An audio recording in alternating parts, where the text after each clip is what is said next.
Hello friend, एक बार फिर से स्वागत है आपका आपके अपने यूट्यूब चैनल एफजेड यूपीएससी में। तो फ्रेंड, पिछली वीडियो में हमने देखा था कि किस तरीके से शेरशाह सूरी ने 1540 से 1555 के बीच में सूर्यवंश की स्थापना की और ये सूर्यवंश 15 साल तक इंडिया में चला और वो एक स्ट्रॉन्ग एस्टेब्लिश उसने एम्पायर को खड़ा किया। और उसने फिर सहस्राम के जागीरदार के रूप में उसने अपना भागीदारी दी। फिर इब्राहिम लोदी के दरबार में हो गया, बहार खां और फरीद के बीच में संघर्ष हुआ, शेर खां और बाबर के बीच में संघर्ष हुआ, फिर हुमायूं से उसका संघर्ष हुआ और शेरशाह फिर भारत का एक शासक बना। फिर उसने पंजाब और गोखर विजय की, फिर बंगाल में उसने विद्रोह किया। और आज की वीडियो में हम शेरशाह के प्रमुख विजय के बारे में बात करेंगे, जिसमें सबसे इम्पोर्टेंट है मालवा का विजय उसने की, उसने कलिंजर विजय की। फिर शेरशाह के हम किसके बारे में जानेंगे, शेरशाह के हम प्रशासन के बारे में जानेंगे। और आज की वीडियो में हम शेरशाह के प्रशासन के बारे में भी जानेंगे।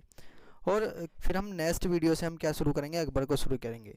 तो चलिए बिना टाइम वेस्ट करे वीडियो को शुरू कर लेते हैं। सबसे पहले जब शेरशाह ने क्या की, इंडिया में एक स्ट्रॉन्ग एक एम्पायर की पूरी नींव रखी। फिर शेरशाह भारत का शासक बना, उसने पंजाब गोकर विजय की, फिर उसने बंगाल में विद्रोह किया। अब शेरशाह के और प्रमुख विजय हैं, जैसे सीमांत प्रदेशों में सुरक्षित होने के बाद फिर शेरशाह ने समक्ष दूरी समस्या एक सुदृढ़ उसकी प्रशासनिक व्यवस्था को स्थापित करना था। फिर उसने मालवा की तरफ ध्यान दिया और उसने मालवा विजय की 1542 ईस्वी में।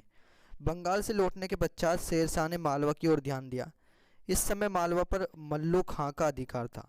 मल्लू खां मूलतः जो था वो गुजरात के शासक बहादुर शाह के सूबेदार के रूप में मालवा पर शासन कर रहा था। बहादुर शाह की मृत्यु के बाद उसने कादिर शाह की उपाधि धारण कर ली थी और स्वयं को स्वतंत्र घोषित कर लिया। मांडू, सारंगपुर, उज्जैन और रणथंभौर के दृढ़ किले उसके अधिकार में थे। शेरशाह के मालवा पर अधिकार के कई कारण थे, जिसमें प्रमुख था कि मालवा दिल्ली के बहुत निकट था। तो ये इंपॉर्टेंट है कि शेरशाह ने मालवा पर क्यों आक्रमण किया, क्योंकि मालवा जो था वो दिल्ली के बहुत निकट था, इसलिए उसे अपनी सत्ता के अधीन करना शेरशाह के लिए एक अति आवश्यक था। इसके अतिरिक्त दूसरा कारण जो था, मल्लू ने 1540 में मुगलों के विरुद्ध शेरशाह के पुत्र कुतुब की सहायता नहीं की थी। मतलब मल्लों ने जो थे मल थे, मल्लू खां वहाँ पर अधिकार था उसका, उन्होंने शेरशाह के जो बेटा था उसने मुगलों से लड़ाई लड़ी और उन्होंने उसकी सहायता भी नहीं की। अतः 1542 ईस्वी शेरशाह ने मालवा के विरुद्ध प्रस्थान किया। माघ में उसने ग्वालियर के किले पर अधिकार कर लिया। इस समय ग्वालियर का जो शासक था वो पूरनमल था, जिसने शेरशाह की अधीनता स्वीकार कर ली। ग्वालियर से शेरशाह सारंगपुर की ओर बढ़ा। सारंगपुर में कादिर शाह ने शेरशाह की सैनिक शक्ति से भयभीत होकर आत्मसमर्पण कर दिया। तत्पश्चात शेरशाह ने मांडू और उज्जैन पर अधिकार कर लिया। सुजात खां को मांडू का प्रशासक नियुक्त किया तथा उसे उज्जैन, सारंगपुर और मंदसौर की जागीर प्रदान की। शेरशाह ने कादिर शाह को समा कर उसे कालपी की सरकार प्रदान की, किंतु वह शेरशाह कादिर शाह को समा कर उसे कालपी की सरकार प्रदान कर रहा है, फिर भी शेरशाह से संशकित होकर भाग गया तथा गुजरात के शासक महमूद शाह तृतीय के दरबार में शरण उसने ली। फिर जो नेक्स्ट उसने किया वो था कलिंजर विजय। 22 मई 1545 ईस्वी में मालवा और राजस्थान विजय के बाद प्रशासनिक और सैनिक दृष्टि से कलिंजर विजय शेरशाह का अति महत्वपूर्ण विजय था। कलिंजर अभियान शेरशाह का जो था अंतिम अभियान था, मतलब 1545 में उसका क्या था, अंतिम अभियान था। कलिंजर का किला बांधा में स्थित था। इस समय कलिंजर का शासक कीरत सिंह चंदल वंशी था। नवंबर 1544 ईस्वी में शेरशाह ने एक विशाल सेना के साथ कलिंजर पहुंचा तथा दुर्ग पर घेरा डाल लिया। महीनों के बाद घेरा डालने के बाद उसे सफलता नहीं मिली। अंत में उसने किले के दीवारों को बारूद से उड़ाने की आज्ञा दी। इसी दौरान जब सैनिक हुक्के गोले फेंकने में व्यस्त थे तो बारूद से भरा हुआ एक गोला दुर्ग के दीवार से टकराकर वहां गिरा जहां बारूद से भरे हुए बहुत से गोले रखे हुए थे, जिससे गोलों में आग लग गई। शेरशाह पास ही खड़ा था, वह बुरी तरह जल गया। फिर भी उसने आदेश दिया कि उसके जीवित रहते हुए दुर्ग को विजित किया जाए। अफगानों को सफलता मिली और शाम तक किले पर अधिकार हो गया। लेकिन इस घटना के बाद 22 मई 1545 ईस्वी को शेरशाह की मृत्यु हो गई। उसके अंतिम शब्द थे, खुदा की दया है, वह मेरी अंतिम इच्छा थी। जो उसकी अंतिम इच्छा क्या थी, कलिंजर के दुर्ग को उसने पूरी तरीके से अपने अंडर ले लिया। अब प्रशासन कैसा रहा शेरशाह सूरी के शासन में, ये इंपॉर्टेंट है। शेरशाह एक महान विजेता एवं सेना नायक होने के साथ साथ कुशल प्रशासक भी था। अब्बास खां शेरवानी ने शेरशाह के विजय में लिखा है कि बुद्धिमत्ता और अनुभव में वह दूसरा हैदर था। शासक बनने से पूर्व वह प्रशासक की सर्वप्रथम अनुभव अपने पिता की जागीर के प्रबंधन के रूप में प्राप्त किया। इसके पश्चात जलाल खां के संरक्षण के रूप में वह दक्षिणी बिहार पर शासन किया। कुछ समय के लिए वह मुगलों के भी संपर्क में आया तथा उनकी शासन और सैनिक व्यवस्था से अनुभव प्राप्त किया। मतलब वो मुगलों के साथ भी लड़ा और उनसे एक्सपीरियंस उसने क्या किया, गेन किया। इस प्रकार दिल्ली के शासक बनने से पूर्व ही शेरशाह ने शासन प्रबंध के विषय में पर्याप्त जानकारी प्राप्त कर ली। शेरशाह का शासन मंत्र भी दिल्ली के अन्य सुल्तानों की भांति निरंकुश था। मतलब वो भी क्या था, ऑटोक्रेट था, जिसमें समस्त प्रशासनिक शक्ति जो थी सारी उसके हाथ में केंद्रित थी। शेरशाह के शासन प्रबंध की जानकारी अब्बास खां सरवानी द्वारा लिखित पुस्तक तारीख़ शेरशाही में मिलती है। मतलब शेरशाह ने किस तरीके से शासन किया वो सब आपको तारीख़ शेरशाही जो अब्बास खां की बुक है उससे मिल जाएगा। अब केंद्रीय शासन कैसा रहा शेरशाह के काल में, तो अफगान राज्य की शक्ति का केंद्र जो था वो सुल्तान ही था। राज्य की सारी शक्तियाँ उसी के हाथों में केंद्रित थी। केंद्रीय प्रशासन चलाने के लिए निम्नलिखित उसने 4 विभाग बनाए थे। एक विभाग था दीवान वजारत। ये केंद्रीय सरकार का सबसे महत्वपूर्ण विभाग था जिसका प्रधान वजीर होता था। इसका प्रमुख कार्य राज्य के आय व्यय की देखभाल करना था। इसके अतिरिक्त वह अन्य विभागों के कार्य का भी सर्वेक्षण किया करता था। सेकंड था दीवान आरिज। ये सैन्य विभाग था, मतलब ये मिलिट्री डिपार्टमेंट था। इसका प्रमुख जो था आरिजे ममालिक कहा जाता था। सेना के संगठन, सैनिक नियुक्त, उनके वेतन तथा रसद मतलब सप्लाई जो फूड होता है, फूड की सप्लाई आदि भी की व्यवस्था भी जिम्मेदारी इसी विभाग पर थी। फिर तीसरा था दीवान रसालत। इस विभाग को दीवान महोत्सिब भी कहा जा सकता है। ये विदेश मंत्री की भांति कार्य करता था, मतलब फॉरेन मिनिस्ट्री की तरह ही काम करता था। फिर चौथा था दीवान इंशा। यह एक प्रकार के शाही सचिवालय था जिसका प्रधान अधिकारी जो था वह तबीर मुमालिक कहलाता था। इस विभाग का प्रमुख कार्य शाही फरमानों अथवा राजदेशों को लिपिबद्ध करना तथा उन्हें देश के विभिन्न भागों की आज्ञा पालन हेतु संबंधित अधिकारियों के पास भेजना था। अब प्रांतीय मतलब प्रोविंसेस प्रशासन कैसा था शेरशाह के टाइम में, तो शेरशाह के प्रांतीय प्रशासन के संदर्भ में इतिहासकारों में विभिन्न मत हैं। जैसे डॉक्टर कनिंगो के अनुसार शेरशाह के शासनकाल में सरकार के ऊपर प्रशासन की कोई इकाई नहीं थी। मतलब जो जिला था उसके ऊपर प्रशासन की कोई इकाई नहीं थी। किंतु डॉक्टर परमात्मा ने इस मत का खंडन किया है। अनुसार शेरशाह के शासनकाल में सैनिक सूबेदारों की नियुक्ति होती थी प्रांतीय प्रशासन के लिए। इस प्रकार केंद्रीय प्रांतों में विभाजित था जिसे सूबा कहा जाता था। यहाँ सूबेदार अथवा फौजदार की नियुक्ति होती थी। फिर सरकार, सिख प्रशासन। शेरशाह ने शासन की सुविधा के लिए संपूर्ण साम्राज्य को, पूरे एम्पायर को 66 इकाइयों सरकारों में विभक्त किया था। 66 जिले बनाए थे जिसमें 19 सरकार जो थी वो बंगाल में ही थी। प्रत्येक सरकार सिख में सिकदार ए सिकदारानान, प्रधान सिकदार तथा मुंसिफान, प्रधान मुंसिफे नामक 2 पदाधिकारी होते थे। फिर परगना प्रशासन। प्रत्येक सरकार परगनों में विभक्त था तथा प्रत्येक परगने में एक सिकदार, एक मुंसिफ, एक फौजदार, एक खजांची और 1-2 कारकुन होते थे।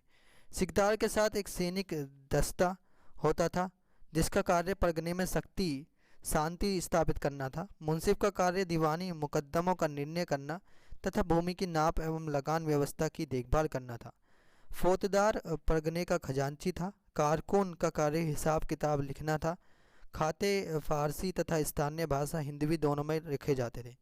फिर ग्राम प्रशासन, और ग्राम प्रशासन बहुत इंपॉर्टेंट है, इससे मेंस में आप फैक्ट निकाल के लिख सकते हैं। ग्राम प्रशासन शेरशाह के प्रशासन की सबसे छोटी इकाई थी।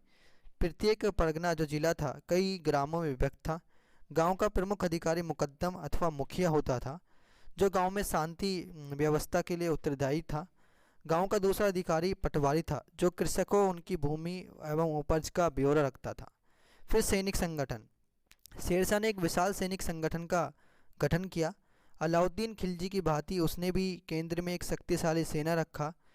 उसकी सेना के मुख्य भाग घुड़सवार सेना, पैदल सेना होती थी, हस्ती सेना व तोपखाना था। केंद्रीय सेना में 1.5 लाख घुड़सवार, 25,000 पैदल तथा 5,000 हाथी थे। उसकी घुड़सवार जो थी सेना में मुख्यतः अफगान थे, सारे क्या थे, अफगान थे। केंद्रीय सेना के अतिरिक्त अधीनस्थ राजा व सूबेदारों की भी अपनी पृथक सेना होती थी जो आवश्यकता के अनुसार सुल्तान की सेना के लिए प्रस्तुत की जाती थी। घोड़ों को दागने के व सैनिक की जो होलिया लिखने की प्रथा भी अनुसरण उसके शासन में थी।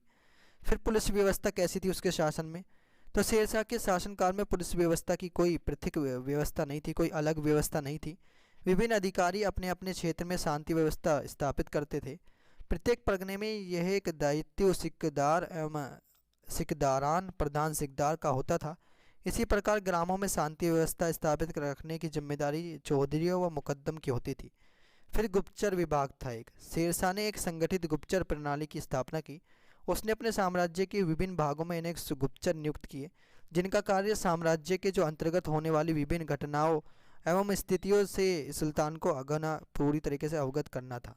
उसकी जानकारी ये पूरा विभाग देता था, गुप्तचर विभाग। जो भी दूसरे क्या हो, जो उसके सेना में, जो उसके एम्पायर में जो भी कोई बात हो, वो गुप्तचर विभाग उसे बताता था। फिर न्याय व्यवस्था कैसी थी? तो शेरशाह के शासनकाल की प्रमुख जो विशेषता उसकी निष्पक्ष न्याय प्रणाली थी। वह राज्य का सबसे बड़ा न्यायाधीश था। खुद राजा क्या था? न्यायाधीश था, तथा प्रत्येक बुधवार को वह स्वयं न्याय के लिए बैठता था। इसके अतिरिक्त लगान संबंधी मुकदमों का निर्णय परगनों में मुंसिफ व सरकारों में मुंसिफान प्रधान मुंसिफ द्वारा किया जाता था। फिर भू राजस्व प्रशासन, मतलब जो लैंड रेवेन्यू का प्रशासन था, वो कैसा था?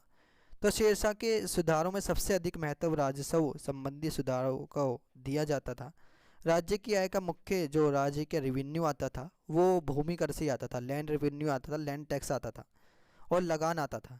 इसलिए शेरशाह किसानों की भलाई के लिए राज्य ही की, शेरशाह किसानों की अगर भलाई होती थी तो राज्य की भलाई होती थी।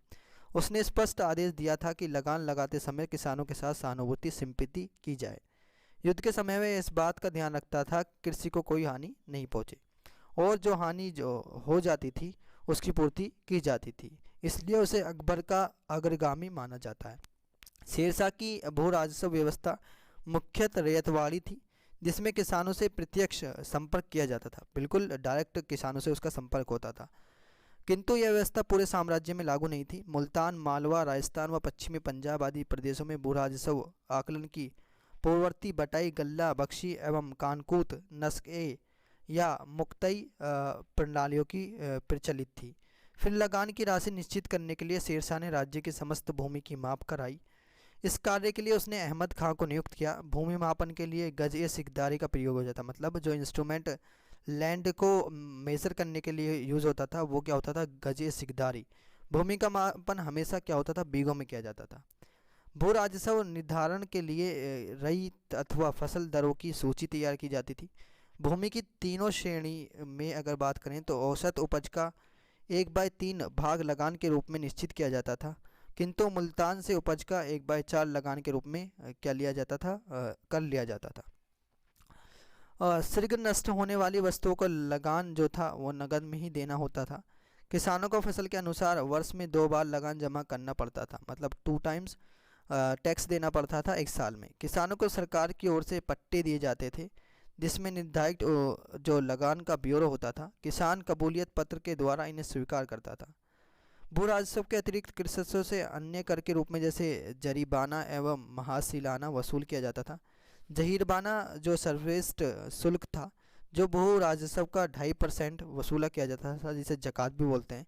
इसी प्रकार माहिसालाना जो कर संग्रह शुल्क था, जो भू राजस्व का 5% वसूल किया जाता था। अब राज्य की आय के मुख्य साधन कौन कौन से थे?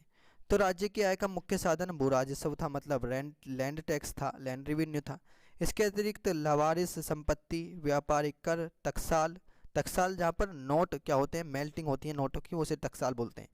नमक कर होता था। अधीनस्थ राजाओं, सरदारों एवं व्यापारी द्वारा उपहार, युद्ध में लूट का माल व जजिया आदि थे, जिनमें से जो राज्यों को आय प्राप्त होती थी। अब उस टाइम पर मुद्रा व्यवस्था कैसी थी? तो मुगलकालीन मुद्रा प्रणाली के क्षेत्र में शेरशाह का महत्वपूर्ण योगदान रहा है। उसने मुद्रा व्यवस्था में उल्लेखनीय सुधार किए, जैसे मिश्रित धातु की मुद्राएं बंद कर दी तथा शुद्ध सोना, चांदी व तांबे की मुद्राओं का प्रचलन किया जा, जिसका तौल व आकार निश्चित था। शेरशाह ने सोने के सिक्के, अशरफ, चांदी का रुपया तथा तांबे का दाम चलवाया। तो शेरशाह ने क्या चलवाया? सोने के अशरफ चलवाए, चांदी का रुपया, अच्छा तांबे का क्या दाम चलवाया। जैसे आज बोलते हैं ना दाम, तो वो दाम तांबे का सिक्का था। नामक सिक्के जारी किए। शेरशाह के शासनकाल में चांदी के रुपये एवं तांबे के दाम का विनिमय अनुपात 1.64 था। चांदी का रुपया जो था सर्वप्रथम शेरशाह ने जारी किया तथा जिसका वजन 180 ग्रेन था। तांबे का दाम जो था 380 ग्रेन का था, जो रुपये का 40वां भाग था। अन्य तांबे के सिक्के जो थे वो थे अधोला, पावला, धमड़ी व जीतल जो थे, ये क्या थे, अन्य चांदी के सिक्के थे, तांबे के सिक्के थे। और शेरशाह के जो शासनकाल में 23 टकसलें मिली हैं, मतलब जहाँ पर सिक्के डलते थे। अब हमने शेरशाह के बारे में डिटेल में डिस्कस कर लिया। अब नेक्स्ट वीडियो में हम क्या पढ़ेंगे, हम अकबर के बारे में पढ़ेंगे। तो गाइस वीडियो अच्छी लगे तो वीडियो को लाइक करें एंड चैनल को सब्सक्राइब करें। मिलते हैं नेक्स्ट वीडियो में, तब तक के लिए थैंक यू। जय Hind and never give up.